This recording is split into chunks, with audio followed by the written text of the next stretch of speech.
This is London. You will now hear a statement by the Prime Minister. This morning, with me, Big Brother winners, tonight at 8 on 4. The In-Betweeners starts next Monday at 10 on E4.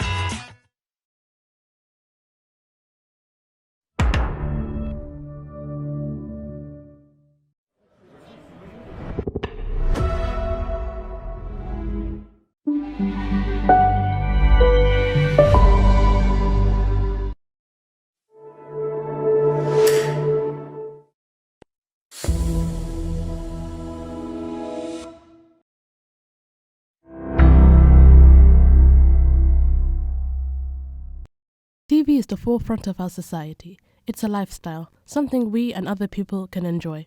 It's also an information and news service with entertainment. It's hard to look back on when we didn't have TV.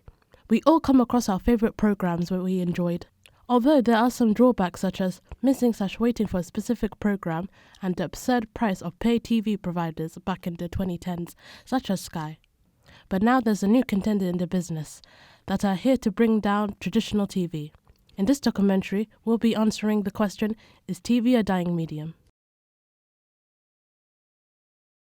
The official definition of TV from the Oxford Languages is a system for converting visual images with sound into electrical signals, transmitting them by radio or other means, and displaying them electronically on a screen. The first TV was a mechanical TV that was invented by Scottish inventor John Logie Baird.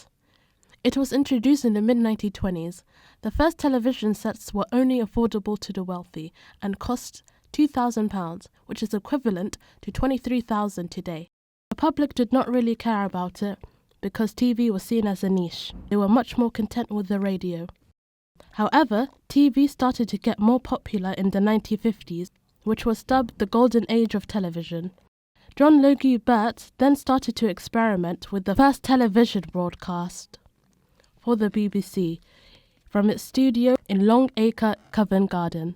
TV was becoming cheaper with 40 million sales by the mid-1960s. TV made even further advances by introducing colour TV in the mid-1960s, but was not given to the public until the mid-1970s.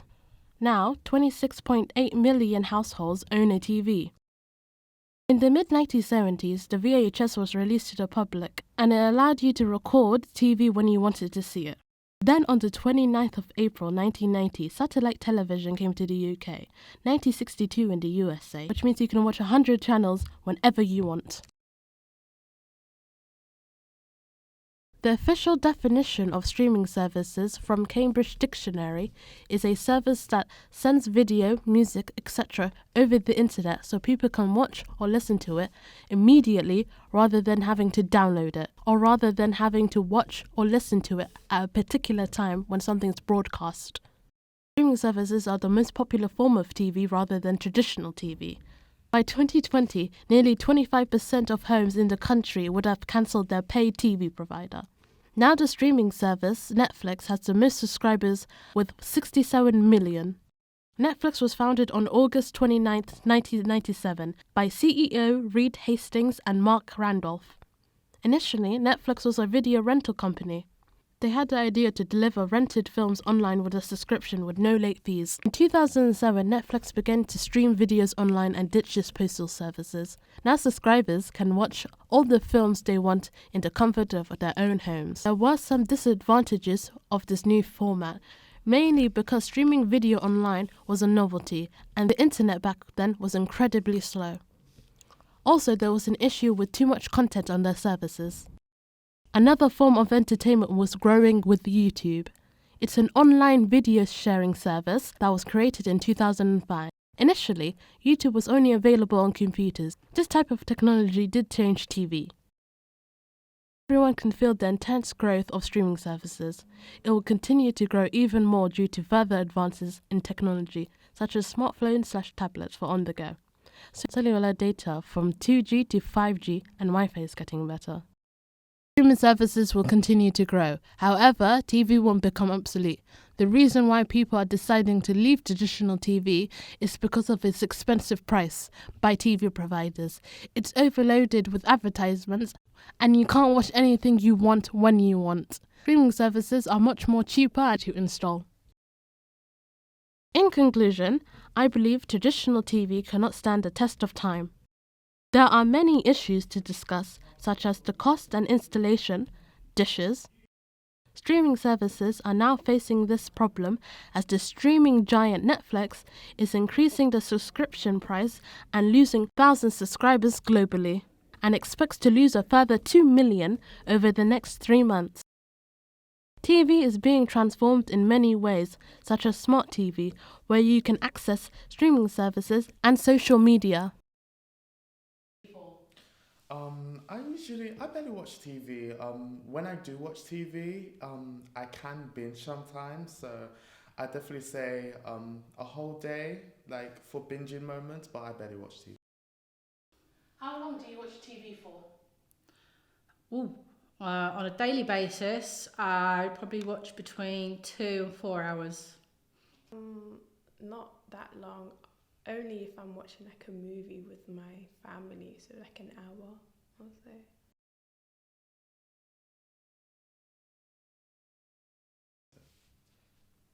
Do you watch scheduled TV or streaming?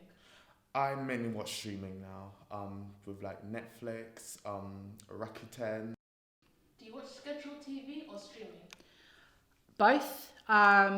Lately I've been watching more scheduled TV, but that's because I watch TV with my mum, who's part of the older generation. But I quite often will also watch streamed programs through various different platforms. I'll say. Do you watch scheduled TV or streaming? Streaming.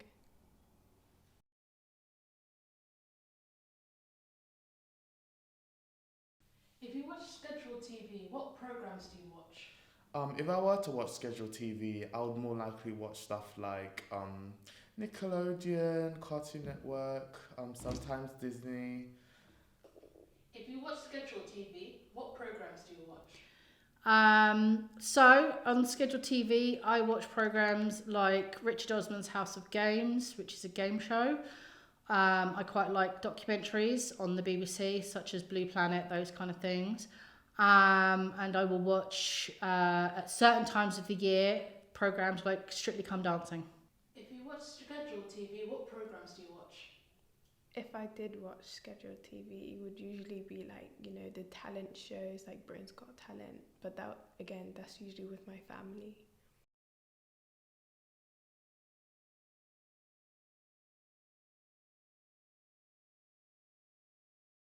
In terms of streaming, I usually watch K-dramas, so that's stuff like Nevertheless, It's Okay Not to Be Okay, Love Alarm, very like more leaning towards like the K-drama romance vibes, but there are some C-dramas that I usually watch as well, like Meteor Garden and I think Two Will Be Loved or something like that, yeah.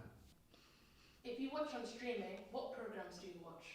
Oh, on streaming, I have a lot of programs that I watch because I watch certain animes on Crunchyroll. Currently watching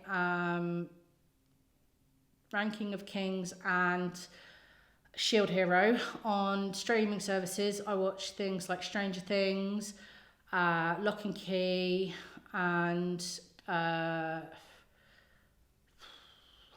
other popular shows like Squid Game, things like that. So I watch quite a lot of the popular ones on Netflix. Then on Amazon Prime, I watch things like Star Trek programs like Lower Decks and The Boys and Invincible. So it would usually be series like Umbrella Academy, or it would be like little movie adaptations.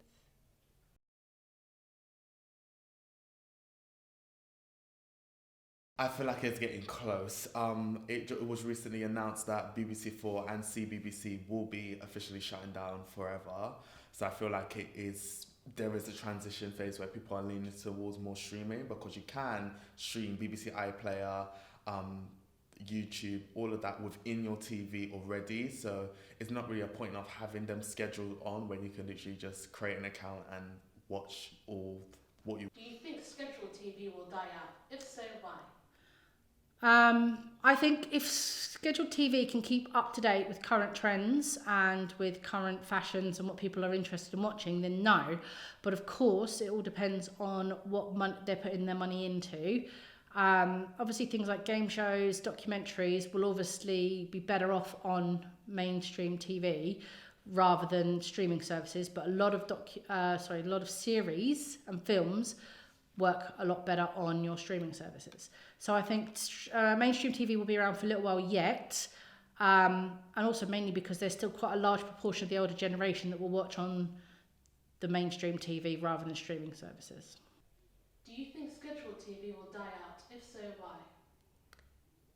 I don't think it will die out completely because there's always going to be that older generation who prefer scheduled TV because that's what they're used to, but I feel like it would get less popular over time.